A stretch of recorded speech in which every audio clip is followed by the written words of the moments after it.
चुनाव कहीं का भी हो, चाहे लोकसभा चाहे विधानसभा, ईवीएम पर हमेशा सवाल उठाए जाते हैं। लगातार ईवीएम को लेकर कांग्रेस ने बीजेपी पर निशाना साधा है। वहीं अब लोकसभा में बीजेपी ने 400 पार का दावा किया है, जिसे लेकर छत्तीसगढ़ में घमासान मचा हुआ है और पक्ष विपक्ष आमने सामने जीत रही है और छठवें सातवें में 400 पार हो जाएगा। कैसे देखते हैं इसको? अमित शाह जी राजनीति की कितनी गहरी परख रखते हैं, उसे पूरा देश ही नहीं दुनिया जानती है। और अगर उन्होंने कोई कमेंट किया है तो बहुत गहराई के साथ, विश्लेषण के साथ उन्होंने निश्चित रूप से अपना वक्तव्य दिया है। और मोदी जी के नाम की लहर ही नहीं, सुनामी है।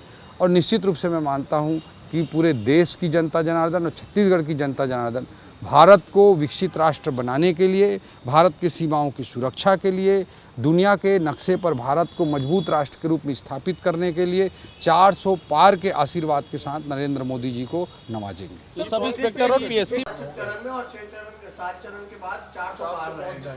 अमित शाह का ये बयान ही अपने आप में ये जो साबित हो रहा है कि ये षड्यंत्र करने पर उतारू हैं। पिछले चुनाव में भी हम लोगों ने कई चुनाव में देखा है कि जो आंकड़े दावा करते हैं वो उसी के आसपास परिणाम आते हैं।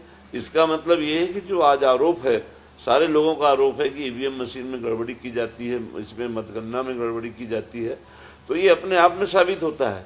ऐसे कोई लोग, गुप्त मतदान होता है, गुप्त मतदान में जो वोट डाले हैं वो लोग भी नहीं बताते कि हमने किस में वोट डाला है। और ये अनुमान के आधार पर तो इस तरह से आंकड़े नहीं आ सकते हैं। ये इस तरह से जो आंकड़े देते हैं, बड़े बड़े एग्जिट पोल फेल हो जा रहे हैं। आज अच्छे अच्छे ब्रांडेड कंपनी के हम लोगों ने देखा जिनका एग्जिट पोल कभी फेलवर नहीं होता, आज वो फेलवर हो जाता है, लेकिन अमित शाह जो बोलता है वो पूरा हो जाता है। तो इसका मतलब ये है कि ये लोग पहले तय कर लेते हैं कि हमको कितना सीट।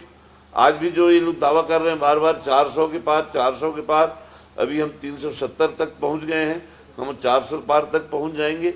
ये अपने आप में पूरी तरह से ये साबित करता है कि ये लोग किसी न किसी पुनः फिर से बड़े षड्यंत्र को अंजाम देने में लगे हुए हैं और जितना चाहते हैं उतना धांधलियां कर रहे होंगे और उसके अनुरूप अपना नतीजा लाने की कोशिश ये लोग षड्यंत्र करके कर रहे हैं। ये भारतीय जनता पार्टी लगातार